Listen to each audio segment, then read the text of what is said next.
I hear a voice in the distance. The voice of war.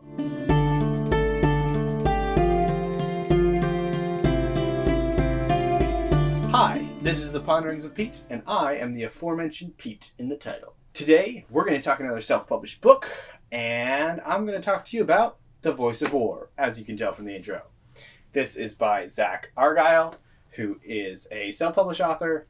This is his debut book, and yeah, I met him actually through his wife, Bookborn, who has a booktube channel. Check her out. She's really awesome. I read this as part of the self-published server read-along. Check that out if you want to read more self-published books.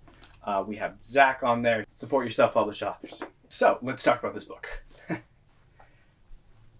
This book was, I look at thin books, and every once in a while I get that long book stigma where I'm like, oh, it's not that thick. There can't be that much in it. So every once in a while, I am proven wrong when an author is extraordinarily efficient with their writing. And I think for the amount of pages this is, which is 365, Zach does a lot. And it's not that the pacing is super fast. I think the pacing is middling. I think for some people the pacing probably will be fast. But the development, the character growth, the details about this world that he gives you, I think he does it extraordinarily efficiency and well. So let's talk about what happens. He's efficient, but what happens? So there are actually 3 POVs in this. You look at this and you're like, 3 POVs in this small book? Wow. But he does a good job with them. First off, we have Chris. And that's not Chris with a C. It's not like a... It's fantasy, so it has to be spelled different. It's Chris as in CHRYS. Fantasy Chris. And he's a general in a nation that has not been around very much. The nation was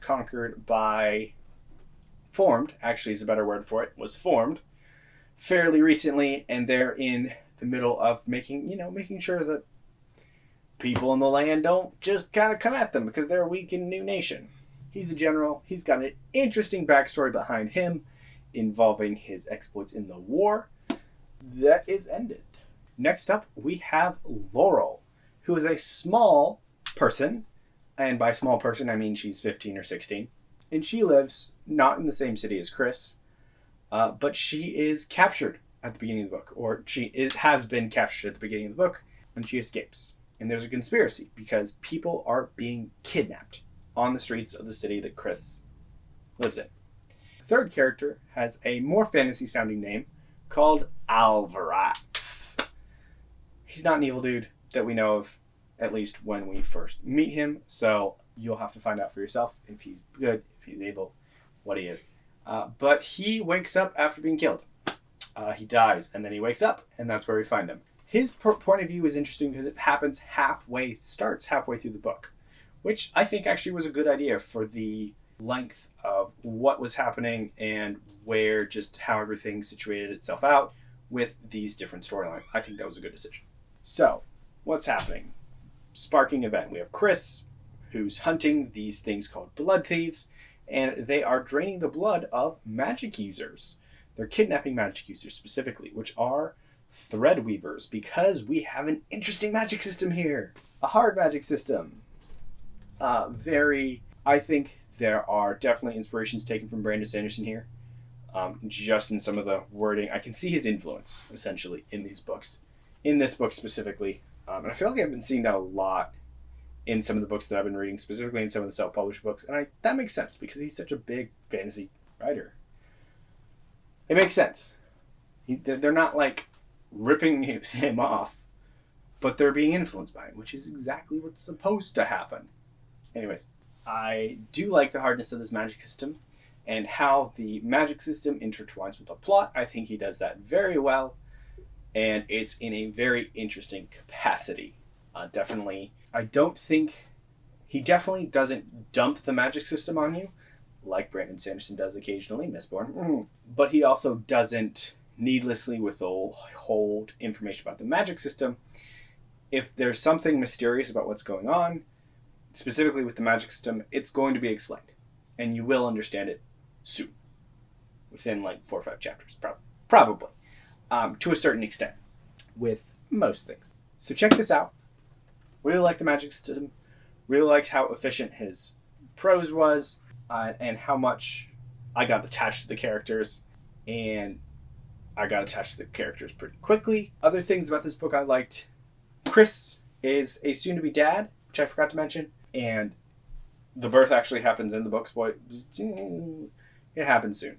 But he gets a child. I mean, technically the spoiler's on the cover. So, soon-to-be dad, he becomes a dad, and he struggles with that the entire book, which is so interesting. And there's some other things with him that make his struggle more interesting. Laurel she reminds me a little bit of Lift from the Stormlight Archive, but just a little bit. I don't think they're they're definitely not copies of each other, because Lift is definitely more annoying than Laurel is. I like Lift, but she sometimes grates. I'm sorry. If you love Lift, I'm sorry. And then Alvarax is just really interesting because he doesn't even live in the same city as everybody else. He lives on the other side of the continent, roughly, sort of, on a different side of the continent, and had a different upbringing, so it gives you a little bit more background of the entire world, and you don't just see one snippet of it. And he brings the ending together really well. I am glad that the sequel to this, Stones of Light, is out, because I would not be a fan of waiting, because I'm definitely reading Stones of Light next month because of the ending of this book. So check these out. The audiobook is out for Voice of War. You can get it from Audible. You can also get it from a bunch of other places. He recently Zach took it off Amazon and put it back to make sure that he can put it different places, and he has. You can get it from Authors Direct. And then they're working on the Stones of Light audiobook now. And of course the ebooks exist, because why wouldn't they? Check these out. Support your self-published authors. Check out Shelf Space. Check out the links below if you want to buy. Thanks for coming. Have a great rest of your day.